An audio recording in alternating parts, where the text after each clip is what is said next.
Hello, students. Today we are going to cover your chapter 1, last topic, your chapter 1, that is crop production and management. We are going to today cover the topic increasing crop yield. Why crop yield is necessary to be increased? Crop yield को बढ़ाना क्यों ज़रूरी है? Because in our country the population is increasing very rapidly. जो population है हमारी country में बहुत ही ज़्यादा जल्दी से बढ़ रही है। To fulfil the food requirement of such a large population, ऐसी लार्ज पॉपुलेशन की रिक्वायरमेंट फुलफ़िल करने के लिए हमें इंक्रीज़ करना बहुत ज़्यादा ज़रूरी है प्रोडक्शन को। प्रोवाइडिंग, हम कैसे इंक्रीज़ कर सकते हैं? प्रोवाइडिंग बेटर इरिगेशन फैसिलिटीज़, जो इरिगेशन फैसिलिटीज़ हैं वो बेटर की जाए, प्रॉपर यूज़ किया जाए फर्टिलाइज़र्स एंड मैन्योर्स का, प्रॉपर नेचुरल मेथड्स हम यूज़ करें रिपलनिश करने के न्यूट्रिएंट्स को सॉइल में, या फिर जो प्रोटेक्शन मेथड्स हैं वीड्स, पेस्ट और डिजीज़ से, या फिर use of advanced agriculture implements, जो एग्रीकल्चर डिवाइसेस हैं हमारी उनको प्रॉपरली यूज़ किया जाए। बेटर क्रॉप वैरायटीज़ हम यूज़ करके क्रॉप यील्ड को इंक्रीज़ कर सकते हैं। Better crop varieties having disease resistance and higher yield, उनको भी हम यूज़ करके कर सकते हैं। प्लांट ब्रीडिंग, अब हम बात करते हैं हाइब्रिडाइजेशन की। Hybridization is also a method to increase crop yield. Crop yield को बढ़ाने का एक मैथड हाइब्रिडाइजेशन भी है। हाइब्रिडाइजेशन इज़ अ जो है एक टेक्निक है न्यू वेराइटीज़ ऑफ क्रॉप्स को बनाने की by cross breeding two different varieties. This is, we will discuss it after it in detail. And the second is green revolution. There has been tremendous increase in the production of wheat crop in India during last 30 years.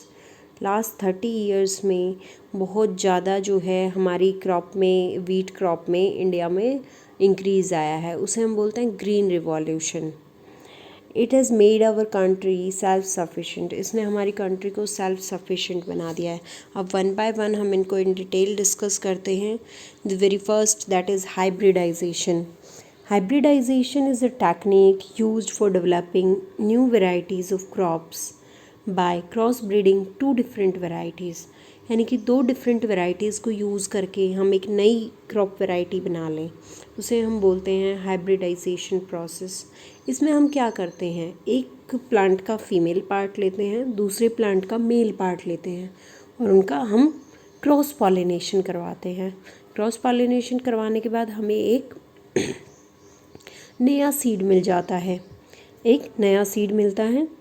And for example एक plant है हमारे पास जिसकी अगर बीज हम बोए तो बहुत ज़्यादा हायर यील्ड मिलती है हमें, और एक प्लांट है जो कि डिज़ीज़ रेजिस्टेंस है, उसके ऊपर पेस्ट वगैरह कोई डिज़ीज़ जल्दी से नहीं आती है। अब हमें हायर यील्ड वाले प्लांट प्लस में डिज़ीज़ रेजिस्टेंस, दोनों ही क्वालिटीज़ एक सीड में चाहिए, ताकि जो हमारी हैं डिज़ीज़, वो जो डिज़ीज़ ना लगे किसी भी प्लांट पे और ना ही वो ख़राब हो और हायर यील्ड दे हमें। तो उसके लिए हम कौन सी प्रोसेस यूज़ करते हैं, दैट इज़ हाइब्रिडाइजेशन। उस प्रोसेस को हम बोलते हैं hybridization process. After this the second is green revolution. मैंने अभी आपको बताया कि ट्रेमेंडस इंक्रीज़ जो है हमारी प्रोडक्शन में हुआ है वीट क्रॉप में इन द लास्ट 30 ईयर्स, उसे हम बोलते हैं ग्रीन रिवॉल्यूशन। और इसकी वजह से जो हमारी कंट्री है वो सेल्फ सफिशेंट हो गई है फूड ग्रेन्स में, and has improve the economic condition of farmers. और इसकी हेल्प से जो इकोनॉमिक कंडीशन है हमारे फार्मर्स की वो भी इम्प्रूव हुई है।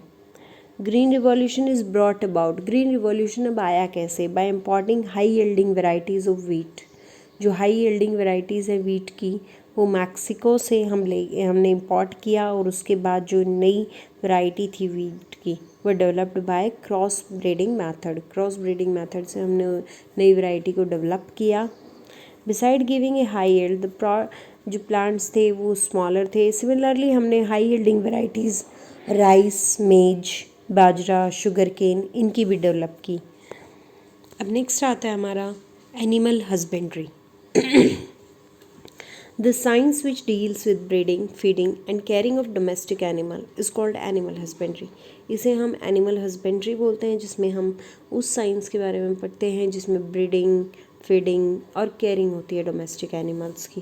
क्योंकि हमें एनिमल से बहुत सारे फूड मिलते हैं जिसके लिए कि उनकी केयर करना भी बहुत ज़्यादा ज़रूरी है। फॉर एग्ज़ाम्पल मिल्क मिलता है हमें, या फिर हम एग्स की बात करें, और मिल्क से बहुत सारे प्रोडक्ट्स बनाए जाते हैं लाइक बटर, चीज़, कर्ड, घी। अब इसी टाइप से आती है हमारी पोल्ट्री फार्मिंग, जो हम हैंड डक की एग्स के लिए बहुत ज़्यादा लार्ज स्केल पर रियरिंग और ब्रीडिंग करते हैं, तो उसे हम बोलते हैं पोल्ट्री फार्मिंग। और जब हम same as production of fish करते हैं ऑन अ लार्ज स्केल, तो उसे हम बोलते हैं पिस्सी कल्चर। क्या बोलते हैं? पिस्सी कल्चर।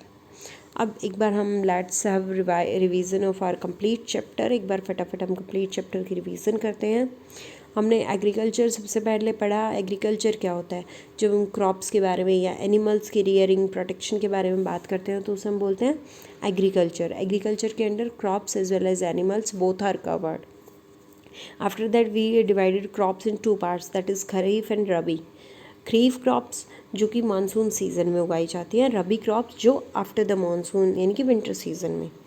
एग्रीकल्चर प्रैक्टिसेस में सबसे पहला हमारा आता है preparation of soil, sowing seeds, manure and fertilizer, irrigation, weeding, crop protection, harvesting, preservation and storage, and increasing of crop yield। ये अभी हमने टॉपिक कवर किया। Thank you. If you are having any queries, please comment below for any of the doubts. Thank you and have a nice day.